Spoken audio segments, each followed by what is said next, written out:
Judge, I appreciate that introduction, and it's like a weird mic setup here, right? It's just like freaking me out.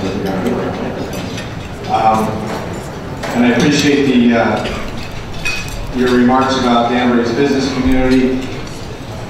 I can basically say my speech is done because you pretty much hit all the highlights, so I really appreciate that. Ladies and gentlemen, we're joined by a number of elected officials today. I'm going to announce them, and if we give like one collective round of applause at the end, that would be a little bit easier because we're all on post here. But I think it's important to recognize them because they took time out of the day. So, in no particular order, we have our city treasurer, Dan Jowdy, is here. Our town clerk, Lori Kabak, is here. We have city council members, Shay Negerseth, Phil Curran, Joe Scaz, Afala, Warren Levy, Tom Sade, Andrew Wetmore, Ben Chianese. We're also joined by our council president, Joe Cabo. We also have with us State Senator Mike McLaughlin, chairman of our zoning commission, Rob Malillo. We're also joined by our police chief, Al Baker, our fire chief, Jeff Harold, deputy fire chief, TJ Guido, first elected Rudy Marconi's here from Ridgefield, and a former state senator, a good friend of mine, David Capiello, is joining us as well. Let's give all of them a round of applause.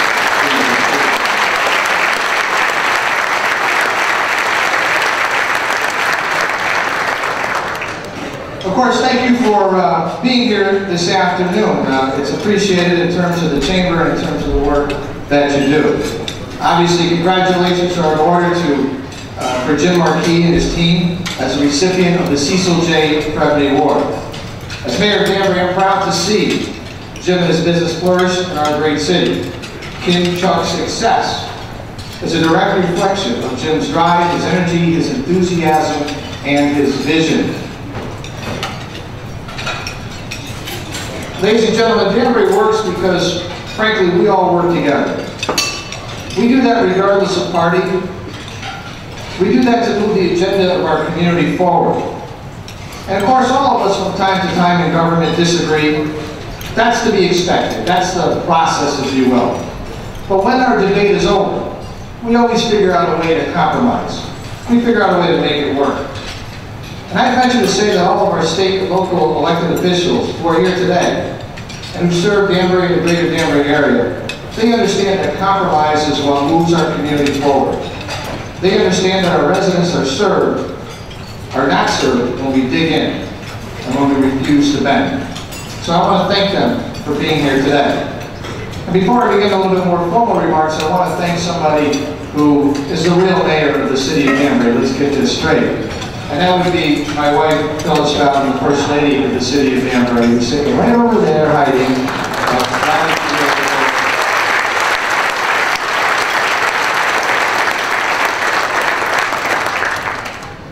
Ladies and gentlemen, I'm proud to report we've had a terrific year as far as new business growth and economic development are concerned in the City of Danbury. Think about it. The Danbury Hospital has broken ground on a $150 million expansion. Western Connecticut State University has broken ground on its Performing Arts Center. The Army will soon break ground on a new Army Reserve Center at Lee Farm. The Danbury Fair Mall has filled the old Filene space with a cheesecake factory. And by the way, why can't you ever get into that place? I'm the mayor and I can't get in there. I'm out there waiting in line. They now have also opened Brio, Dick's Sporting Goods is there as well. And they've just announced plans for an LL Bean in that particular part of the building. The shops at Marcus Dairy are under construction with Whole Foods, which will be their anchor tenant.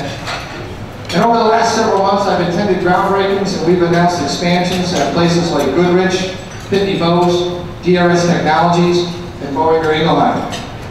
The Reserve has begun to build again, and thanks to Union Savings Banks, we have broken ground on a new building on Main Street. The Matrix Corporate Center has done a phenomenal job at recruiting employees to their facility. This year we've cut the ribbons to welcome companies like Guidepost, General Motors, STP, and several others at their facility. And right now as we speak, we are in final negotiations with several blue chip organizations. And if everything works out just right, and better, by early 2012, we hope to announce new relocations that will add significant job growth to our region. Now, I know the News Times is sitting over there, they want to know who that is. But I am sworn to absolute secrecy by penalty of death, so I can't tell you. But we'll get it done, and you'll get the story along with Pat. Where's Mark? Very soon. Okay. Gotta go to the paper first. All right. I love it. So I guess you could say our phones are ringing again at City Hall and across the community.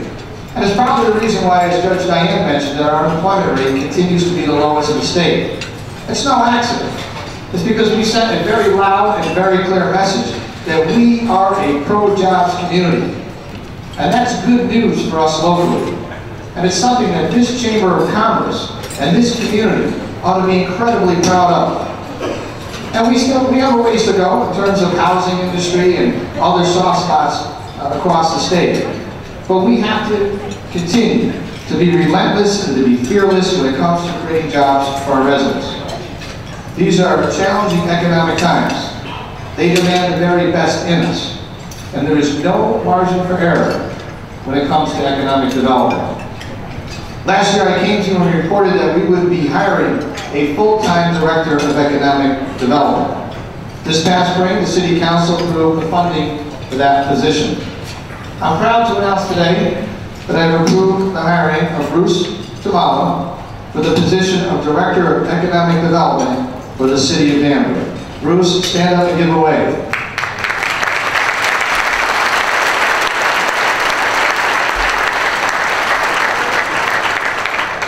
Bruce comes to us with a wide resume of business development and a wide resume of community outreach.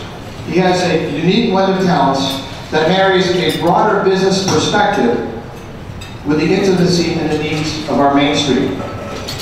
The focus of our new Director of Economic Development will be twofold. First, to market our 44 square miles to any business that wants to come to Danbury, stay in Danbury, or expand in Danbury.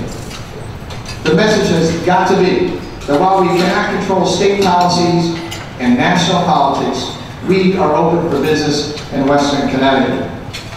Second, Bruce, you taking notes over there? You writing this down? All right. Second, Bruce will be working closely with a new agency, a new entity that has been created to market and manage Main Street, the Danbury Main Street Partnership.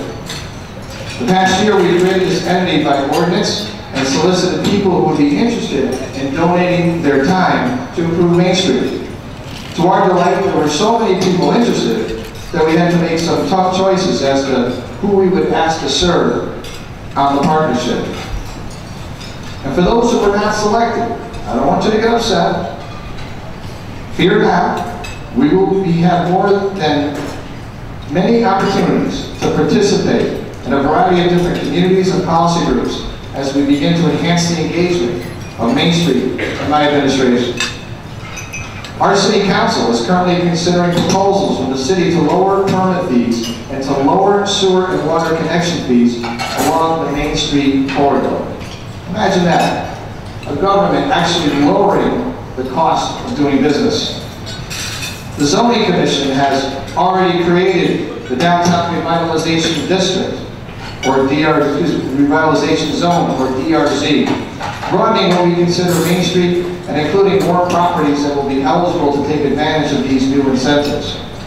And while I think everyone agrees that Main Street has great buildings, great bones, if you will, and enormous potential, Bruce and the Main Street Partnership, as well as Andrea Gardner and the City Center Organization, can begin to think strategically about how to leverage the changes to our regulations and how to leverage our new package of economic incentives to encourage growth and development along the Main Street corridor.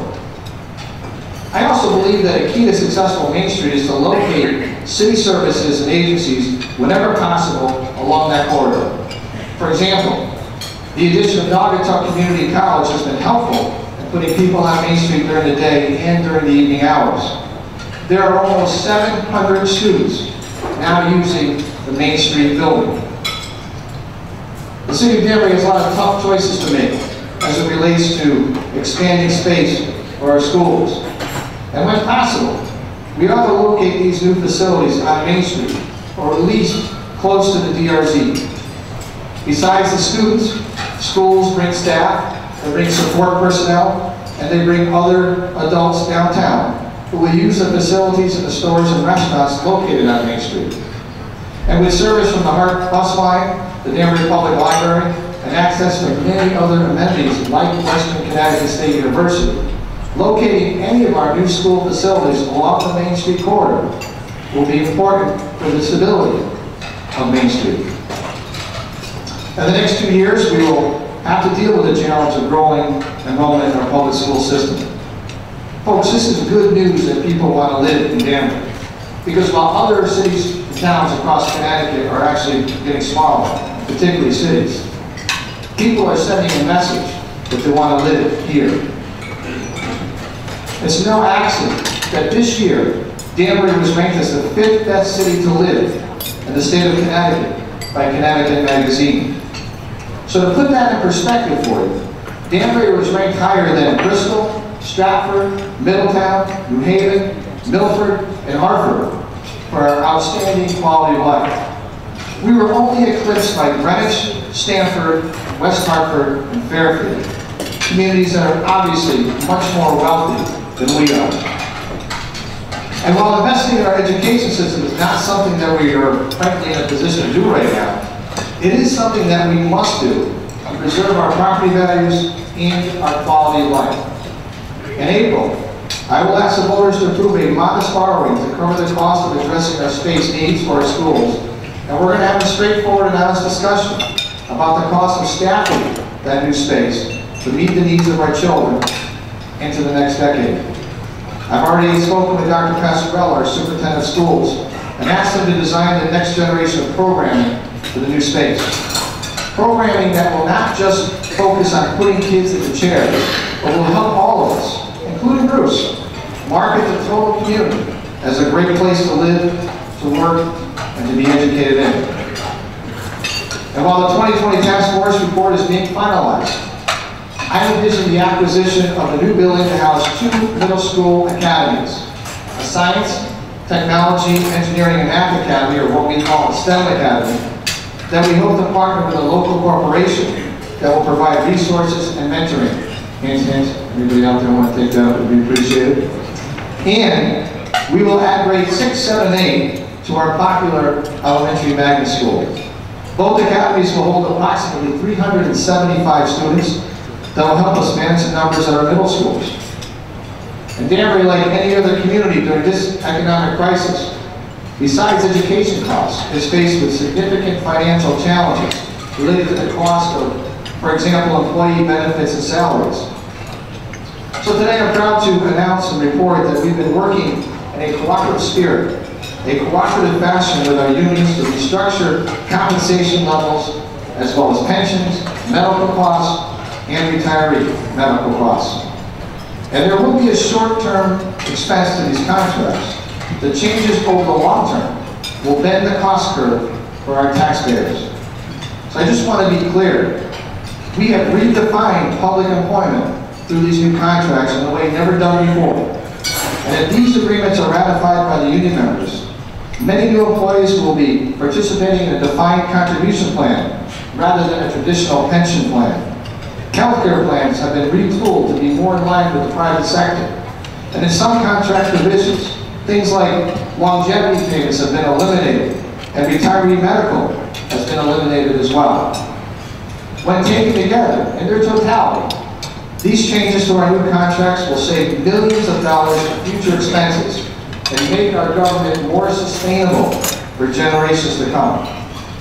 These weren't fun discussions to have. They're difficult to have, but I have to give credit to the leadership of all of our collective bargaining units that understood what was at stake for our community. Union contracts were not the only thing on our mind to help reduce costs. Working smarter, more efficiently has been critical for us. Every department in my administration has been asked to participate in redesigning city government. And I'm going to give you a couple of examples. Under Chief Carroll's direction, the fire department has implemented a pilot program to have our firefighters respond to non-fire related calls with an SUV that is equipped with medical supplies and equipment. This vehicle, or what we call the SRV, now responds to the 75% of calls to our fire department that are not a working fire.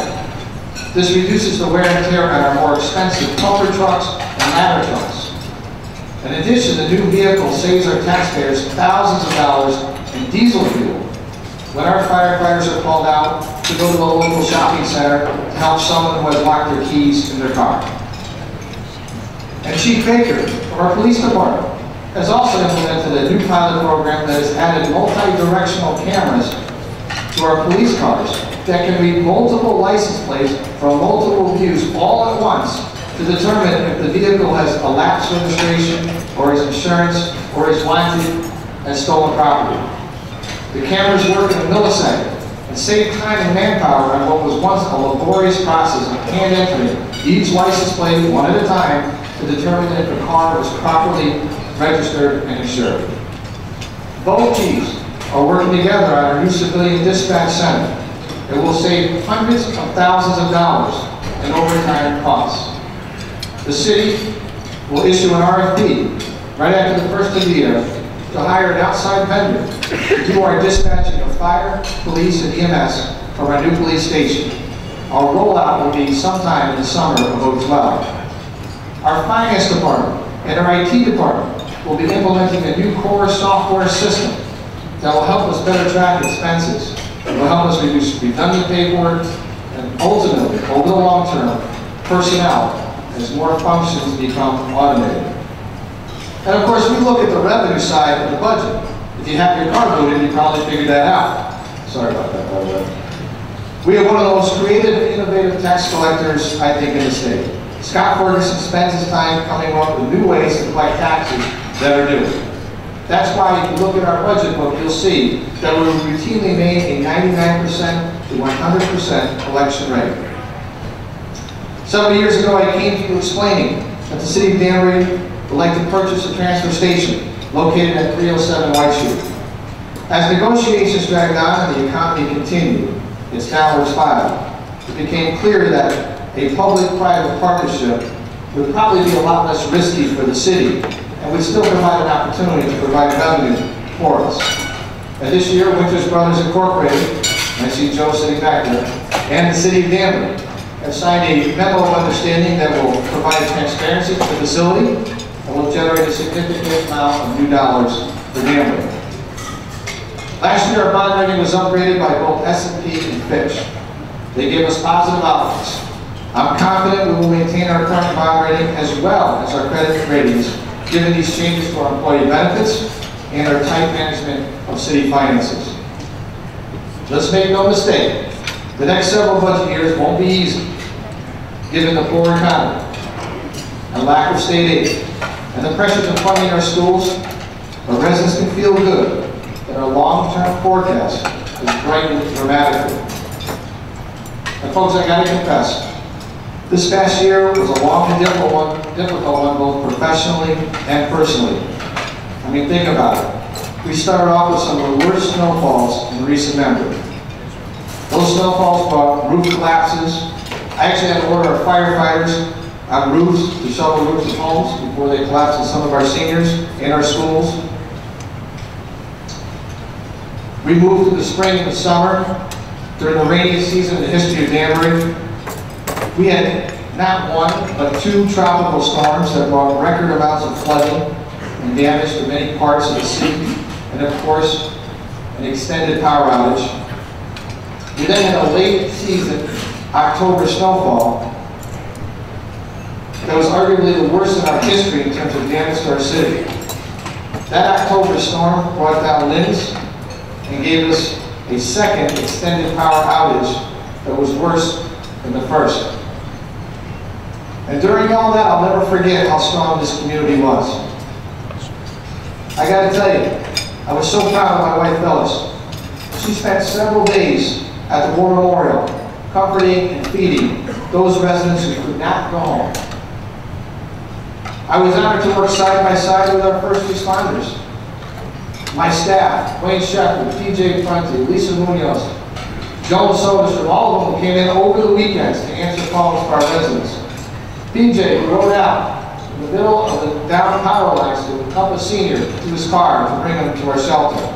All of them went above and beyond the call.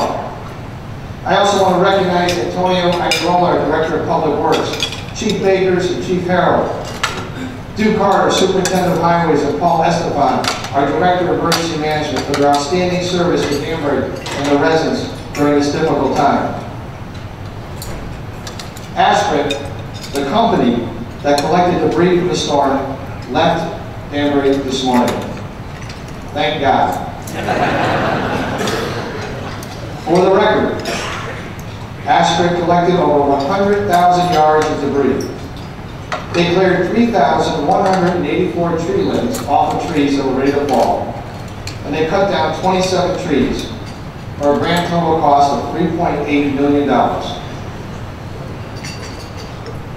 The total damage from the fall storms and from January 1st, 2011 for both public and private buildings is into the tens of millions of dollars.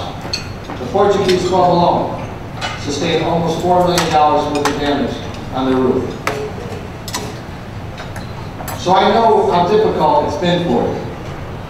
And when you think about that stuff, you have to wonder, is that important to us? Of course it is. Absolutely. And do I wake up in the middle of the night and worry about these costs? No question about it. Phyllis will tell you that. But I think in the long run, when we look at the totality of our lives, does it really matter? About that, I'm not so sure. You see, at the same time that we were managing the storms, the roof collapses, the floods, the policing of the city, power outages, seniors that needed help, disabled people that needed oxygen, my own father was taking the final journey to his resting place. He was making his peace with God and what lies beyond during that last October snow. He did this while I held his hand. It was a beautiful moment. For me, it was a life-changing moment, because I realized that that's the part of life that really matters. And I mentioned this personal experience not to bum me out in the middle of the holidays, but because I want you to take a moment to ask yourself, during this holiday season, what's important? And then think about what really matters. Is it important that you have the next promotion or get that big job? Sure. Sure it is. Does it really matter? Is it important that you have a brush on your front lawn that the city hasn't picked up? Absolutely. Does it really matter? Oh, we will pick up your brush. Ladies and gentlemen, we live in a great city of eternal optimism with limitless potential that can overcome any obstacle. I've learned that this fall. And we always seem to get through it. That to me is what matters. We're made a city made up of a beautiful mosaic of people from all over the world. And you know what? They all kind of get along and we all figure it out together. That's what matters. We live in a city where people want to do business, where the entrepreneurial flame burns bright, from small startups, small and medium-sized businesses, to our corporate partners every single day. That's what matters. We live in a city that cares for the less fortunate. We do more for those in need than most cities in the state of Connecticut do combined. That's what matters. So I want you to feel good about our city, our state, and our country. This is the holiday season. Live, laugh, love, laugh, and celebrate with your friends, your family, your coworkers, your neighbors. Because that's what truly matters. Ladies and gentlemen, that is the state of our city for 2011. May God bless you, and may God bless the great city of Danbury.